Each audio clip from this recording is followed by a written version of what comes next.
Bismillahirrahmanirrahim. Allahumma salli ala Sayyidina Muhammadin wa ala alihi wa sahbihi wa sallim. Allahumma inni asta'inuka wa as'aluka an taj'alani min ibadika salihin. Allahumma waffiqni li ta'atika wa ittiba'i rasulika wal birri biwalidayya wa husni talaqi min masyaikhi. Allahumma ij'alni minal hukama'i al muzawwadina bil ilmi ma'al istiqamati fi ibadatika wa husni syukrika bi rahmatika ya arhamar rahimin. Amin amin ya rabbal alamin. Alhamdulillah wa syukurillah ala ni'amillah wassalatu wassalamu ala rasulillah Muhammad ibn Abdullah wa ala alihi wa sahbihi wa man walah. Kabar bapak-bapak, ibu-ibu, semoga bapak-bapak, ibu-ibu dalam lindungan Allah Subhanahu wa taala. Semoga selalu sehat dikala sekarang pandemi corona yang namanya Omikron. Namanya bagus ya. Tapi jangan kasih nama anak Omikron ya. Jadi bapak-bapak, ibu-ibu tetap prokes, jaga kesehatan, melindungi diri kita dari mara bahaya. Itu harus ada ikhtiar dari kita. Baik bapak-bapak, ibu-ibu, kita sudah masuk kepada cabang iman di dalam kitab Futuhatul Madaniyah fi Syu'abil Imaniyah, yaitu cabang iman yang ke-24, yaitu kita harus meninggalkan sikap sombong, harus meninggalkan sikap berbangga diri atau ujub, dengki, dendam, gibah, menceritakan keburukan orang lain, mengadu domba atau tamimah, menyelidiki keburukan orang lain atau tajasus, mudah marah, sumbu pendek, berbohong, menipu, merendahkan orang lain, berbuat zalim, dan saling bermusuhan dan saling membenci. Kita lanjutkan sekarang tentang kisah bagaimana nggak boleh kita sebagai seorang muslim. Kita saja disuruh kan kemarin waktu cabang iman sebelumnya tentang rasa sayang kepada Allah, kepada makhluk. Kita disuruh Allah Maha Sayang, maka sebagai makhluk kita pun harus sayang. Ini musuhan gara-gara pekerjaan dengan teman, gara-gara musuhan dengan tetangga, gara-gara tetangganya beli kulkas gede, marah gara-gara beli kulkas. Coba yang begitu jadi omongan, entah suaminya koruptor. Aduh ya Allah, manusia gak boleh. Akhirnya tersinggung, buang ludah kalau di depan, Masya Allah, buruk manusia teh. Nggak boleh seperti itu. Wa qad warada anna Rasulullah sallallahu alaihi wa alihi wasallam qila lahu idza laqiya ar-rajulu ar-rajula yanhani qala la. Dan telah disebutkan bahwasanya Rasulullah Shallallahu Alaihi Wasallam beliau ditanya sama sahabat, apabila seorang laki-laki bertemu dengan laki-laki yang lain, apakah ia membungkukkan badan? Jawab Nabi, jangan. Wa qila lahu ayusafihuhu qala na'am. Dan beliau ditanya lagi, apakah ia menjabat tangannya? Nabi menjawab, iya. Nah, bapak-bapak, ibu-ibu, kita disuruh untuk menjaga harga diri kita. Kita hanya tunduk kepada Allah, dan membungkuk ternyata bukan bahagian daripada adab dari seorang muslim. Adabnya adalah bersalaman, mengucapkan salam, assalamualaikum, salam, ya. Wa qad thabata annahu sallallahu alaihi wa alihi wasallam qala ma min muslimaini yatasafahani illa ghufira lahuma qabla ayyatafarraqa. Telah ditetapkan bahwasanya Nabi Muhammad sallallahu alaihi wasallam bersabda, tidaklah dua orang muslim yang saling berjabatan tangan melainkan ampunan Allah pasti untuk keduanya sebelum keduanya berpisah. Assalamualaikum Pak Harom, apa kabar? Sehat? Sehat. Salaman. Ulah lama-lama teuing ya. Salaman. Gimana kabarnya kemarin? Udah beres pinjaman online-nya? Waduh. Udah, alhamdulillah berkat doa akhi dan usaha saya sudah saya lunasi semuanya, dan sekarang saya tidak akan mau ikut-ikutan riba gitu ya. Jadi itu adalah ampunan Allah itu turun kepada dua orang saudara ini sampai keduanya berpisah ya. Walamma hajarul Hasanu akhahu Muhammad ibnu al-Hanafiyah anfadha ilaihi Muhammadun ba'da thalathati ayyamin faqala ya akhi ya ibnu Rasulullah. Tatkala Sayyidina Hasan ada selisih paham, memutus komunikasi dengan saudaranya. Sayyidina Hasan ini adalah cucunya Rasul, yaitu Muhammad bin Hanafi. Maka Muhammad mengirimkan surat kepada Sayyidina Hasan setelah 3 hari tidak bertegur sapa. Rupanya ada selisih menyebabkan perbedaan pendapat. Maka ia berkata di dalam surat, wahai saudaraku, wahai putra Rasulullah sallallahu alaihi wasallam, inna Rasulullahi yaqulu la yahjuru ahadukum akhahu fawqa thalathin yaltaqiyan fayasuddu hadza wa yasuddu hadza. Bukankah Rasulullah telah bersabda, tidak boleh salah seorang dari kalian memutus komunikasi dengan saudaranya melebihi 3 hari. Yang keduanya selalu bertemu. Lalu orang ini berpaling dan orang yang lain ini juga berpaling. Musuhan. Saking musuhnya, pokoknya sampai 7 turunan putus hubungan. Sampai begitu. Sampai begitu ketemu muka, buang muka. Ada di situ, buang muka. Mukanya kalau sudah benci begitu, lihat asamnya lebih asam daripada jeruk purut yang paling asam. Lihat, cemberut. Menampakkan kebenciannya. Atau digedein ini hidungnya. Jelek. Gak bagus-bagusnya, gak ada bagusnya. Betul gak? Gak ada bagusnya. Jelek.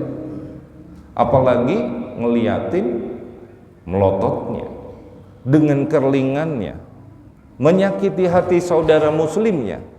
Nauzubillah min dzalik. Kita nggak boleh seperti itu. Wa qad faragat salasu fa imma an ta'tiyani fatabda'ani bisalami fa innaka khairum minni. Dan sungguh telah usai 3 hari itu, maka barangkali engkau ingin mulai mendatangiku, kata Muhammad Abu Hanifah ini. Lalu engkau memulai mengucapkan salam kepadaku, karena engkau lebih baik daripada diriku. Hamba ini kan bukan cucunya Rasul, engkau cucunya Rasul. Wa in kunna ibnai rajulin wahidin fa anta sibtu Rasulillahi fa inna khairur rajulainil mutahajiraini may yabda'u bisalam. Meskipun kita adalah 2 anak dan 1 ayah, namun engkau adalah cucu Rasulullah Sallallahu Alaihi Wasallam. Engkau anak Imam Ali dengan Siti Fatimah Az-Zahra.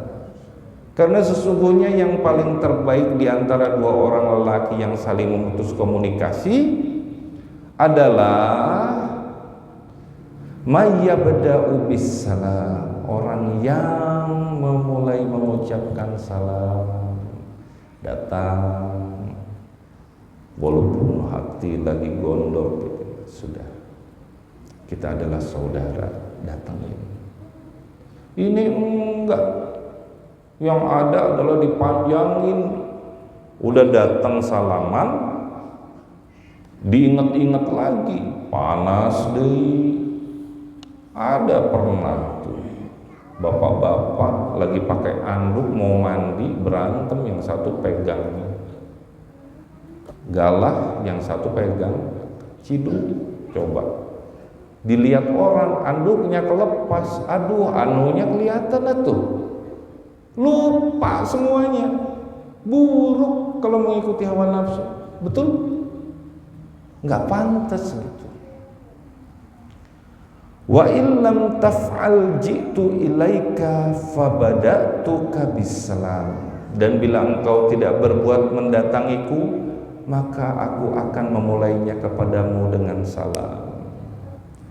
Ini kata Abu Hanafiyah. Farokibal Hasan dabatahu wa qasada ila manzili Muhammadin fabada'ahu bisalam. Maka ketika membaca surat itu, luhur budi pekerti Sayyidina Hasan, bergegas dia menaiki hewan tunggangannya, cepat dia kendarai dan menuju ke tempat tinggal Muhammad bin Hanafi. Lalu ia memulainya dengan mengucapkan salam. Assalamualaikum saudara. Berpelukan mereka dengan erat sebagai saudara. Begitu. Ini ada yang bertegur sapa. Udah berapa? Aing mah ijideun. Tos berapa? Tenegur sebentar, baru juga 3 tahun. Aduh, 3 tahun gak bertegur sapa. Tetangga sebelah rumah, Masya Allah, na'udzubillah min dzalik. Dan hal ini adalah akhlak budi pekerti. Akmalul mu'minina imanan ahsanuhum khuluqa. Sebaik-baik akhlak seorang mukmin adalah yang paling baik akhlaknya. Sebaik-baik iman seorang mukmin adalah yang paling baik akhlaknya. Kita lanjutkan cabang iman selanjutnya. Wal khamisu wal ishrun, ke-25, an-nutqu bit tauhidi, mengucapkan tauhid. Rawa Ahmadu wa ghairuhu haditsa jaddiru imanakum. Imam Ahmad dan perawi lainnya telah meriwayatkan sebuah hadis, perbaharuilah keimanan kalian. Kita disuruh perbaharui, tiap hari disuruh perbaharui. Qila ya Rasulullah, kaifa nujaddidu imanana? Nabi ditanya, wahai Rasulullah, Bagaimana caranya memperbaharui keimanan kami? Qala aksiru min qawli la ilaha illallah. Nabi menjawab, perbanyaklah oleh kalian mengucapkan kalimat tauhid, tiada Tuhan yang patut disembah kecuali Allah. Bapak-bapak, ibu-ibu, ngaku orang Islam, ngaku beriman. Anda mukmin? Ya, saya mukmin. Tapi ketika musibah datang, prasangka buruk muncul. Allah nggak adil. Imannya terjerembab, jatuh dalam dasar. Karena keimanan yang kokoh itu akan, kalau sudah terhunjam kuat di dalam batin keyakinan ini, dia tidak tergoyahkan oleh keraguan dan tidak tergoyahkan juga oleh yang namanya prasangka. Sehingga orang yang imannya kuat, menggantungkan dirinya hanya kepada Allah, maka jiwanya akan merasakan tenang dan damai bersama Allah. Apapun yang terjadi, mau buruk, mau baik, mau dalam keadaan seperti apapun, aku bersama Allah. Ini yang menyebabkan ketika Nabi Musa bersama Allah berhadapan dengan Fir'aun dan bala tentaranya, dia hanya berdua dengan Nabi Harun. Tidak ada ketakutan. Ini yang menyebabkan ketika Nabi Yahya dipenjara, kemudian diancam hukuman mati penggal, dipenggal. Ini sebabnya yang menyebabkan Nabi Zakaria tidak bergeming sedikit pun ketika digergaji, ketika bersebut. Ini juga yang menyebabkan sahabat-sahabat ketika perang dengan orang-orang kafir tidak bergeming sedikit pun keyakinannya, karena kata-kata la ilaha illallah. Makanya disebut afdhalul dzikri fa'lam annahu, seafdal-afdalnya zikir adalah la ilaha illallah. Karena dengan begitu tidak ada sedikit pun rasa tergantung kepada harta, tergantung kepada makhluk, menggantungkan semuanya hanya kepada Allah. Allah Maha Baik, karunia-Nya ada di mana? Terhadap diri kita.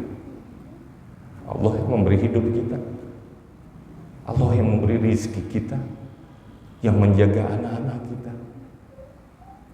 Ketika kita sakit, Allah pula yang menyembuhkan, bukan dokter. Dokter syariat saja.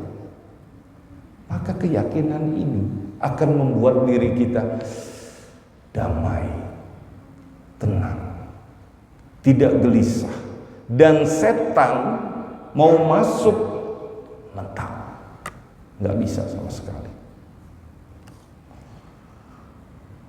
Waruya anna syaikha Abar Rubai'il Maliki kana ala ma'idati ta'amin wa kana qad dzakara la ilaha illallah sab'ina alfin marratin. Telah diriwayatkan bahwasanya Syekh Abu Ar-Rubai Al-Maliki berada di hadapan hidangan makanan, ada jamuan makanan, dan beliau telah berzikir la ilaha illallah sebanyak 70.000 kali.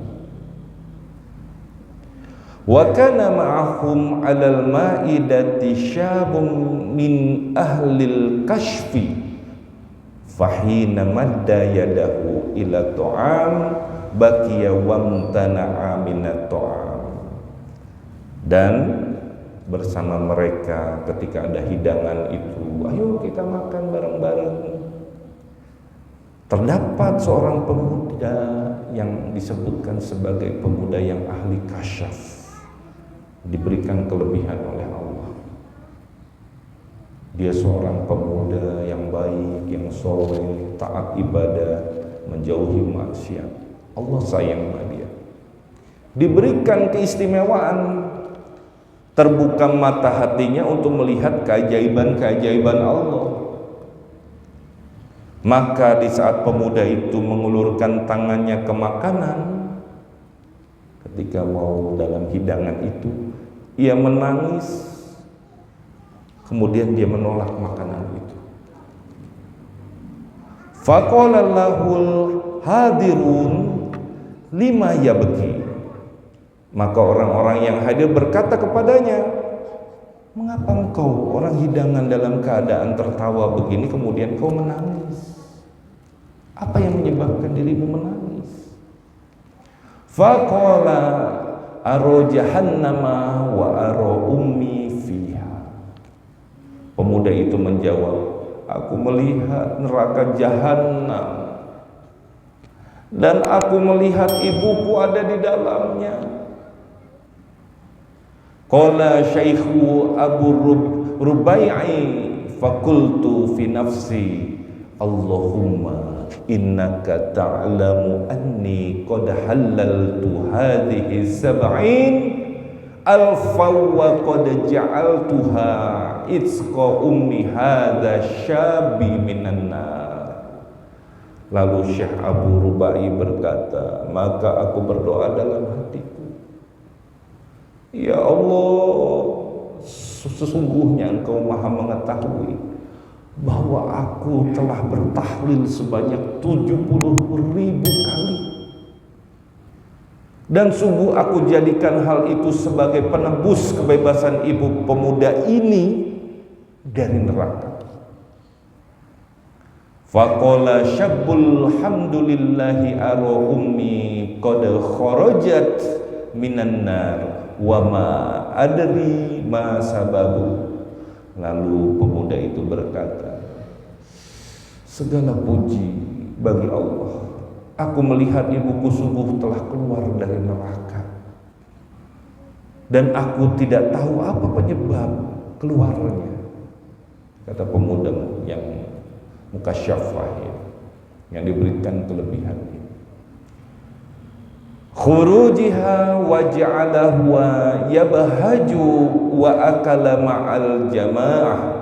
Dan pemuda itu menjadi bergembira dan makan bersama orang-orang tanpa tahu sebabnya ibunya kenapa. Ketika dia bisa melihat, dikasih lihat sama Allah tentang ibunya telah keluar, dia bergembira dan makan bersama-sama dalam hidangan itu. Wa hadza tahlilu bihadzal adadi yusamma aitaqatan sughra. Zikir tauhid ini dengan hitungan sebanyak 70.000 ini dinamai at-taqah sughra, pembebasan kecil. Kama anna suratas somadiyah idza quri'at wa balagat mi'ata alfi marratin tusamma itaqatan kubra walau fi sinina adidatin fa innal muwala la tushtaratu. Sebagaimana surah Asy-Syamadiyah Al-Ikhlas apabila dibaca dan mencapai hitungan 100.000 kali dinamai at-taqah kubro, pembebasan besar, walaupun dilakukan dalam waktu bertahun-tahun, karena sesungguhnya berturut-turut tidak disyaratkan dalam at-taqah. Jadi kita sehari la ilaha illallah, la ilaha illallah. Makanya kan ada tarekat.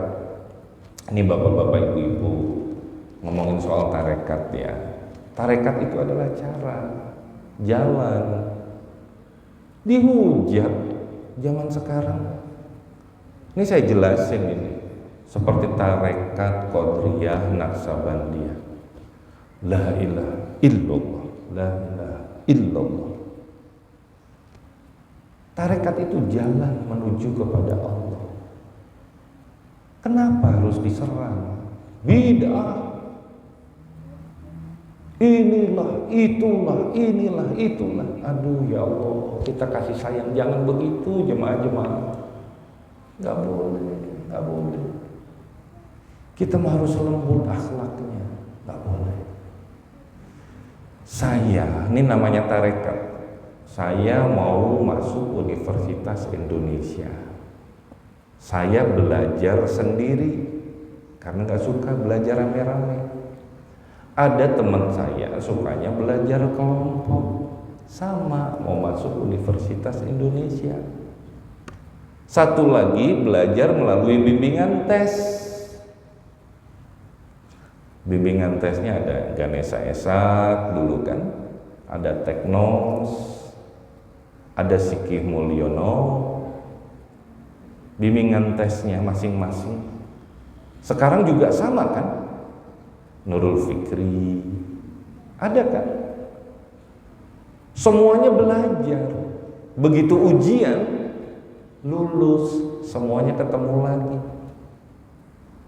Jadi, itulah namanya tarekat. Tujuannya baik, meningkatkan keimanan ini. Maka buat apa menghujat? Gak boleh itu. Apalagi di sini dibilang tentang bagaimana hebatnya. Nah ini disebutkan kenapa harus 70.000, dan ini dalam at-taqwa tidak diharuskan 70.000. Coba kita la ilaha illallah, kita 33 kali 100 kali 100 kali 100 kali 100 kali 500 kali 70.000, berapa lama? Nggak perlu sampai ibaratnya itu disebutkan sampai berturut-turut, nggak kemana-mana, nggak begitu. Ini disebutkan di sini. Nah, itu bapak-bapak, ibu-ibu, ada yang mengucapkan 1000 kali la ilaha illallah, ringan saja. Ada yang cuma 33 kali melengas. Coba, nggak mau. Padahal itu adalah menambahkan kepada keyakinan. Nah, bapak-bapak, ibu-ibu, di dalam kitab yang lain disebutkan bahwa qala Rasulullah sallallahu alaihi wasallam, man qala la ilaha illallah wa maddaha. Telah bersabda Rasulullah, siapa saja yang mengucapkan la ilaha illallah dan ia memanjangkannya, mengucapkan terus dan lama. Lagi ngegoreng jengkol, ibu-ibu, la ilaha illallah, la ilaha illallah. Lagi masak, coba. Hudimat lahu arba'atu alafi dzambin minal kabair, maka akan diruntuhkan baginya akan 4.000 dosa dari berbagai dosa besar. Masya Allah. Kita manusia mana ada yang gak berdosa? Ada. Semuanya berdosa. Maka ucapkanlah la ilaha illallah. Nah bapak-bapak, ibu-ibu, dengan la ilaha illallah ini keyakinan kita akan semakin kuat kepada Allah. Kita tidak mengandalkan harta kita, jabatan kita, kekuasaan kita. Dan mesti bagi kita keyakinan apabila telah kokoh, mengakar kuat di dalam hati, dan sudah kalimat la ilaha illallah menguasai hati, maka jadilah suatu hal gaib itu seakan-akan hal yang dapat disaksikan. Apa yang menyebabkan seseorang tidak percaya kepada hari kiamat? Karena tidak ada keyakinan. Karena di dalam hatinya tidak ada penguat keyakinan yang kokoh, yang terhunjam kuat di dalam hatinya. Maka hatinya dibuat sibuk saja. Seperti segelas air ini yang diisi dendam, diisi dengki, diisi iri, diisi ghibah, diisi zina mata, diisi dosa, sibuk hati ini. Maka pada saat itu, bagaimana jalannya mau mendekat kepada Allah? Bagaimana jalannya mau meyakini bahwa Allah itu hadir? Tidak akan pernah bisa merasakan itu. Maka jalan satu-satunya dikosongin dulu. Udah kosong nih, barulah diisi dengan iman. Buang dulu dengan jalan apa? Kosongin hati, lepaskan keterikatan, minta ampunan kepada Allah. Lepaskan semua ambisi, lepaskan semua harapan angan-angan tulul amalmu, kosongkan daripada segala sesuatu dan bertobat sepenuhnya. Pada saat telah kosong itu, hadirlah Allah di dalamnya. Nah, bapak-bapak, ibu-ibu, ada dulu kita harus ingat kenapa ini menjadi sangat penting. Orang yang yakin akan mengatakan sebagaimana ucapan Sayyidina Ali karamallahu wajhah, lau kushifal izau mazdatu yakina. Jikalau telah terbuka suatu tutup, maka tidak semakin bertambah keyakinan saya. Dan keyakinan itu adalah ungkapan dari kuatnya keimanan. Dengan menetapnya iman dan menancap kuatnya iman ini, bapak-bapak, ibu-ibu, hingga iman itu menjadi seakan-akan gunung besar yang menjulang tinggi.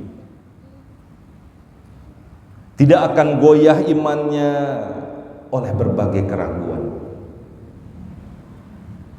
Tidak akan goyah imannya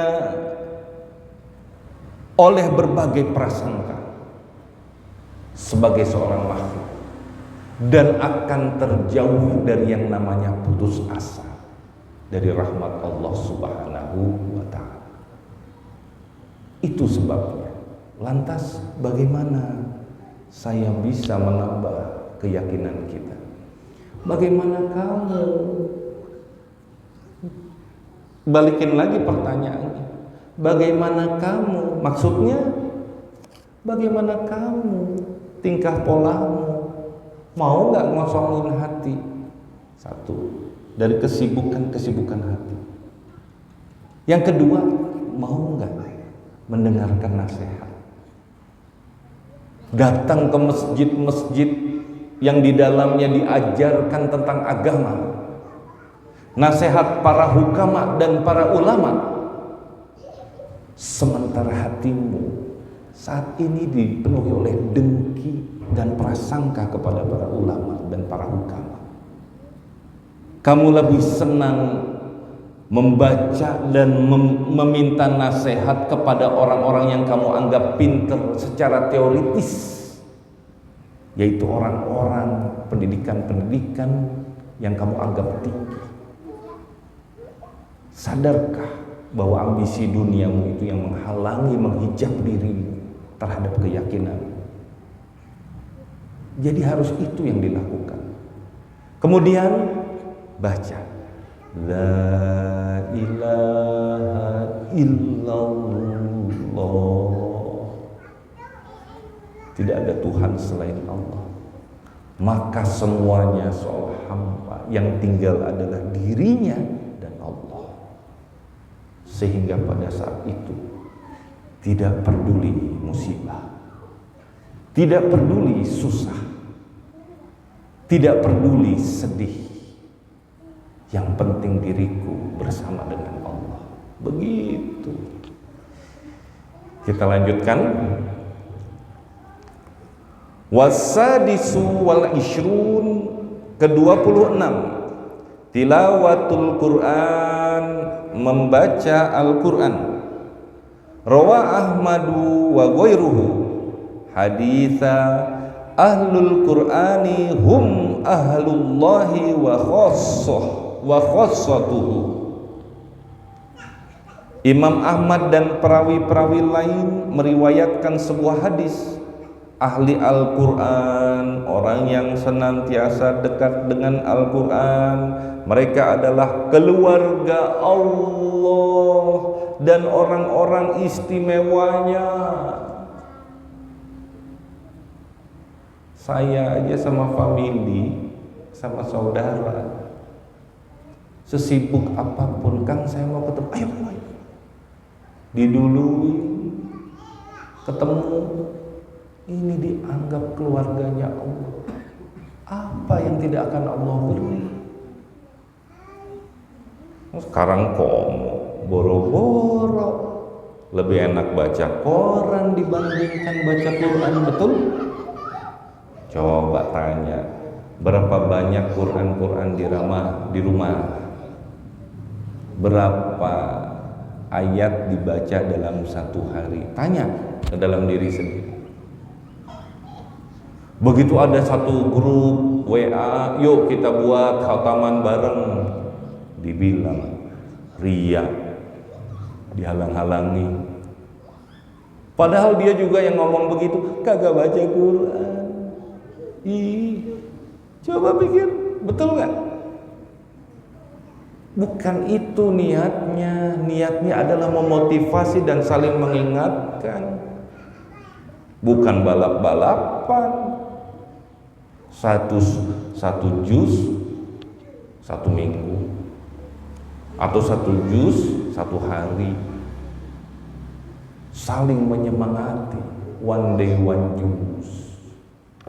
Coba satu juz 10 lembar, 2 subuh, 2 zuhur, 2 asar, 2 maghrib, 2 isya, 10, 1 juz.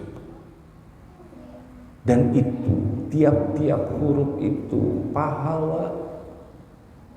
Masya Allah, pahala, ganjaran. Sekarang yang harus ditanyakan oleh kita adalah, kalau kita punya masalah, lantas baru kita ingat sama Allah, gimana jalannya? Malu nggak kita? Sementara kita merendahkan Al-Quran. Aijulasahuhu al-muqarrabuna fi ghalibil ahwali wal qira'atu bil mushafi ibadah. Maksudnya orang-orang yang duduk melakukan pendekatan diri kepada Allah di semua keadaan dan membaca Al-Quran adalah ibadah. Saya masih ingat minta sama Abi dikasih wiridan atui supaya saya bisa menghadapi segala kehidupan yang carut marut ini. Udah baca Quran aja, baca Quran. Mau nggak mau, kalau sudah terbiasa ini dilakukan, insya Allah kita akan menjadi orang-orang keluarganya Allah Subhanahu wa ta'ala. Amin ya robbal alamin. Ini maunya jadi keluarga saha, mau jadi keluarganya saha. Saya tanya, coba bapak-bapak, mau jadi keluarganya pembesar, mau jadi keluarganya artis, jadi keluarganya Allah lah, ya.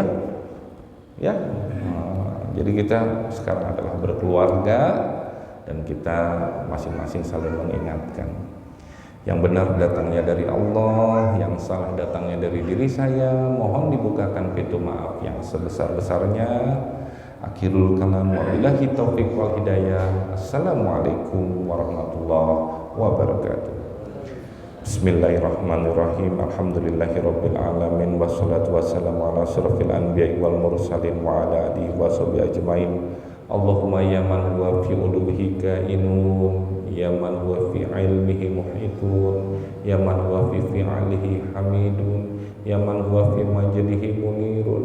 Allahumma bika binuril fahmi wa akhrijni min zulumatil wahmi warzuqni fahman nabiyina wa hifzal mursalin wa ilhamal malaikatil muqarrabina bi rahmatika ya arhamar rahimin.